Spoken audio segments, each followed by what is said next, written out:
Amber. Hello. Sorry, I'm 4 minutes late. My Yeah, technical delays. no problem. Yeah, no, actually, we had bigger technical difficulties yesterday, so this is not an issue at all. Let me give you a quick introduction, and then I can pass the mic. So Amber Atherton is founder and CEO of Zyper. She is a successful entrepreneur who previously co-created and starred in the British reality TV show Made in Chelsea, and has been named in the Forbes 30 Under 30 list and the Vogue 100 Power list. Zyper is a new marketing platform backed by Talus Capital, Forerunner Ventures, and Y Combinator that connects brands and retailers with their superfans to build community and drive engagement, insight, and sales. I'll hand it off to Amber now to tell us more about why and how brands should invest in community by getting closer to fans. Great. Thank you so much, Steve, for that introduction. I'm hoping I'm just going to share my screen now and show you guys an intro to Zyper. So Zyper is a community software platform that helps brands get closer to their most passionate customers and fans. I started the company in London 2.5 years ago, and then we moved out and did Y Combinator out here in the Bay Area. And since then, we've helped over 40 companies identify their genuine everyday fans and build community with them. So we help brands identify and activate their fans to drive insights, advocacy, and social commerce. And why Zyper? So we work with fantastic brands across the board, from D2C brands to Fortune 500s. And I think this is a great quote from Henry here, that we're one of the only platforms that can help brands get closer to the right customers and build community at scale. And I think really I just want to touch on this point, is why now? I think brands have this incredible opportunity to make people feel good.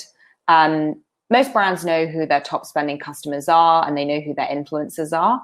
But what about the everyday consumer who loves Nestle Toll House cookies? He's been baking with them since she was a child and sometimes photographs it on social media, but is generally ignored by the brand. If you are able to identify these everyday fans of your brand and bring them into a closed chat-based community space, they will become infinitely more loyal. They will repeat purchase more frequently with a higher basket size. And that is fundamentally what we prove time and time again with every Zyper customer, is that Zyper is a retention tool. If you can really identify these fans and bring them in, they will be loyal to you for a considerably longer time, for considerably more money. So where does this sit in the funnel? So a lot of brands we work with kind of see Zyper across the whole marketing funnel. So we identify customers through social media and through customer data, and then we bring them through the funnel, and they sort of act like positive customer service agents. So whilst they are in a private chat-based environment in the Zyper software, they're also amplifying and kind of acting as net promoters across all of their active social. So whether that's on Instagram, Pinterest, TikTok, and they're really talking about the brand and creating content on these different platforms.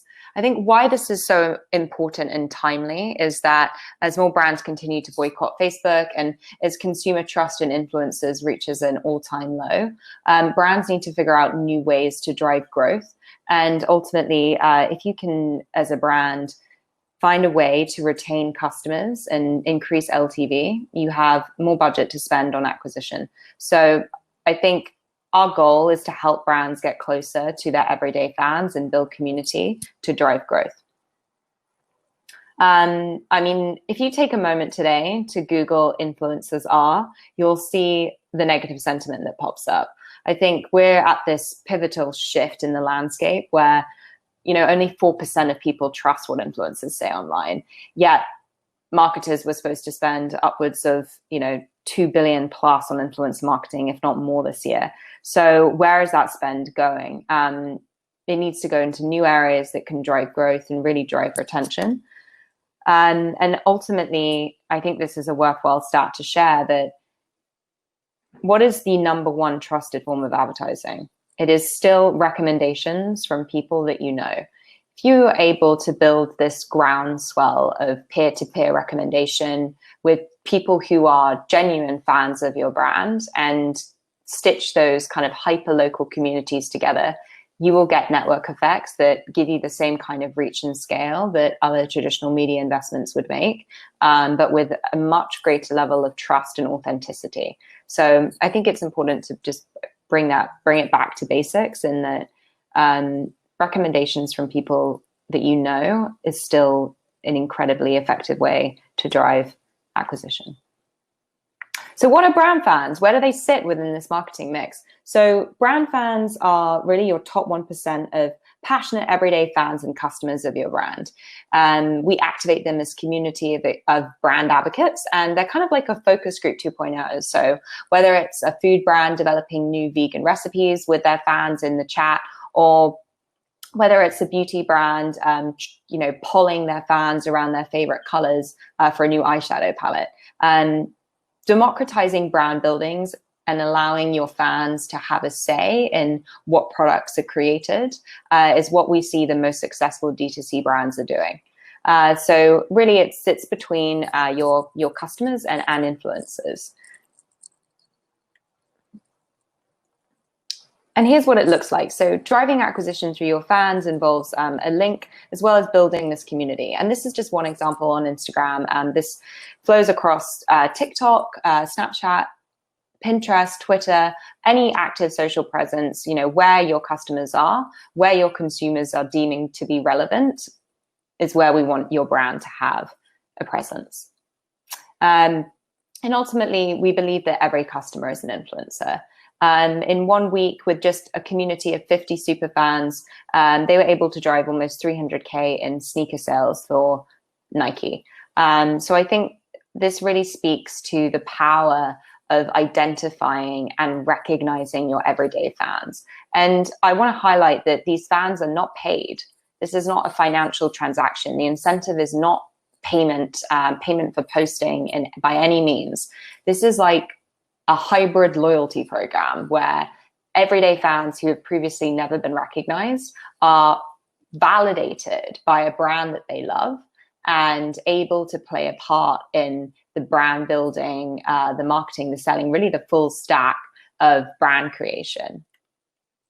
And this is sort of some of what the dashboard looks like. I'm conscious of time, so please, Radical team, if you want to pull me out at any moment for Q&A, please let me know. But just diving into some of the dashboard. We kind of think of Zyper as like your community hub. So you're able to get a real-time view of, what are your top community members doing? What content are they creating? And you're able to have full usage rights on that content. I think why this is important is we look at the trends of very low engagement from influencer ads, customer UGC often being off brand. What's really powerful about collaborating with your true fans and the long tail of everyday customers is that you're able to give them really clear guidance and get the type of content that's going to drive much, much higher double-digit engagement. Why is this so important is that I'm sure everybody on this call knows that consumers find user-generated content almost 10 times more impactful than influencer content when making a purchasing decision. And I think we've seen so many fantastic brands and advertisers since the COVID-19 and Facebook boycotts really turn to their customers to be telling stories about their brands in a highly relatable way. It's no longer about the aspirational, polished studio or influencer content. It's about very relatable, authentic content. And if brands are willing to accept that often, that unpolished content is what drives results, then I think it's going to be an exciting quarter for brands to take a leap here. And the last thing I'll highlight, I guess, in the product before we get into some Q&A is that a lot of brands really think of us as branded Slack. So the core function of the product is a chat-based environment. So here we have a British retailer, Bowden, collaborating with their fans in the live chat. And all of the fans are able to speak with each other and talk about what they're buying. And we offer kind of deep insights on that chat experience within the dashboard. But I think, not having to co-opt WhatsApp or not having to co-opt Slack, but actually be able to use a platform that's purposefully built for brands to really activate community is what we're trying to solve as a problem. So with that, I guess I'll hand back to the Radical team and see if we can take any Q&A. Yeah, awesome. Thank you, Amber. So my first question, which I think you partially answered with the last slide, was if you're a fan of one of these brands, what is your relationship like with Zyper? Like, do you exist in their minds, or does it feel like it's a direct connection with the brand? Maybe not dissimilar from what Glossier's chat looked like 5 or 6 years ago. Yeah, great question. So you can think about Zyper as kind of like Airbnb or MailChimp. We're really just a platform software provider, and the relationship is about the brand with their fans.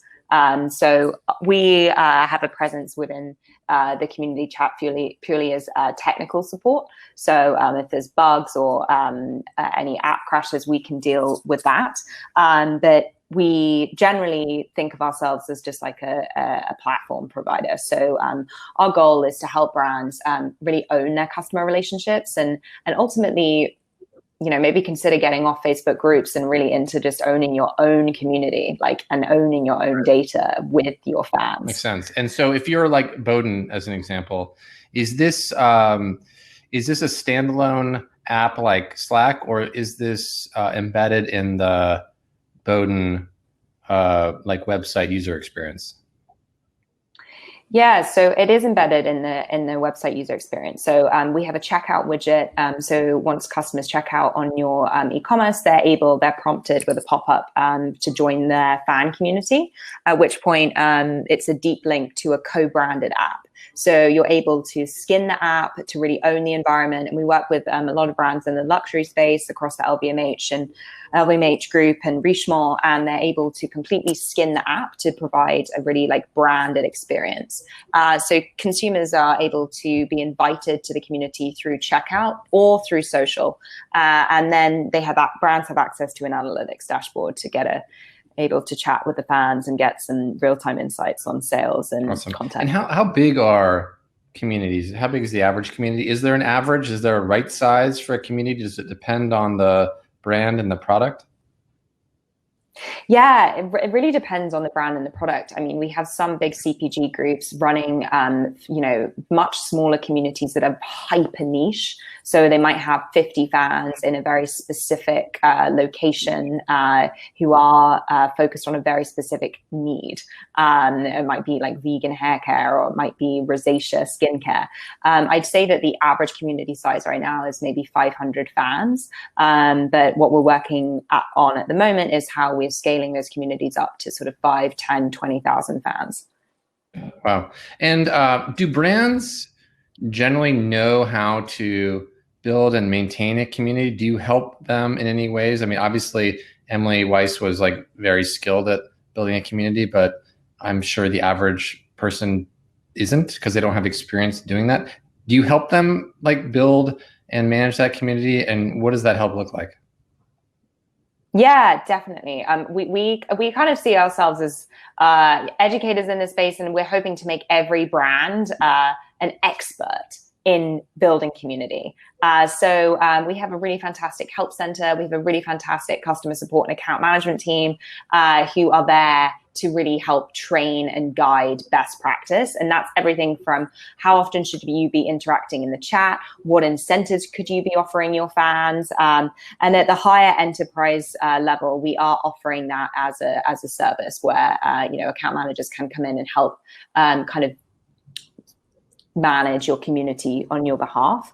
And so definitely we want to help educate. And it's exciting to see that, bigger companies are now adding headcount in this space to specifically manage community and platforms like Zyper. Got it. And in terms of who should be building a community, first question is are there specific product types or categories where it makes sense for a community? Maybe it's all product types. How do you think about that? Yeah, it's a great question. I see that a community is about conversation. So a good rule of thumb for us is like, can people have a conversation around your brand? Is it a conversational brand? If so, then we think, yes, there's definitely an option for a community. But I think that our goal is like every brand that has active customers should have an active community. Because in a way, this is sort of like a community-based MailChimp. You know, you're able to talk with all your customers. You can do product drops in there, and it's the effects of having a group of your customers together in one space is pretty powerful. And from a customer type perspective, two of the examples you provided, one, Nike being very large. I don't know how big Bowdoin is, but I bought their clothes for my son. So I'm aware of the product, but I don't know how big the company is. Let's say it's smaller. Can any size company work with Zyper? Is there a right size? So in the last 2 years that we've existed, we've very much targeted the kind of larger Fortune 500s, enterprise groups, and sort of mid-sized brands like a Bowdoin. However, this quarter, we're really excited to open up Zyper. So we have a self-serve product right now in beta, and anybody who's listening to this conference that is a smaller, maybe a Shopify owner or a smaller brand who wants to try that, please contact me, because we have about 25 brands right now using a more lightweight version of Zyper self-serve. So yeah, our goal is to allow every brand who wants to manage their fan community to use our software. So one quick question, and then we have a breakout session, which is to the left in sessions. There's a little icon there that's gray. It looks like 3 people standing around a circle. So after this question, we can move there for any more questions from the audience. But very quickly, last question. What's the value in having an external platform manage these interactions versus leveraging direct assets? So your website, maybe SMS, presumably those are plugins as well, and existing social platforms. Because presumably that's what people are doing today. They've got a patchwork of different kind of services. I think that's the thing, is that today it is a patchwork, and that's quite inefficient. So Zyper is exactly like a plugin. So if you're using Twilio to do like SMS marketing, you should be using a plugin like Zyper to manage community. So I think the advantage is that we've built this specifically for brands. So it's a lot less friction in the user experience for you to be able to just integrate plugins to grow your community in the same way that you would use like a MailChimp. So yeah, our goal is to just help brands efficiently manage and scale their customer community. Well, Amber, thank you very much for being here and presenting Zyper. If we have any other questions, if you could head over to the breakout session, it's on the left there. And then at the end of this conference, we'll be facilitating double opt-in connections between you and other people in the audience. And so, appreciate the opportunity to hear your story. Yes, thank you so much. Thanks for all your great questions. Have a nice day. You too.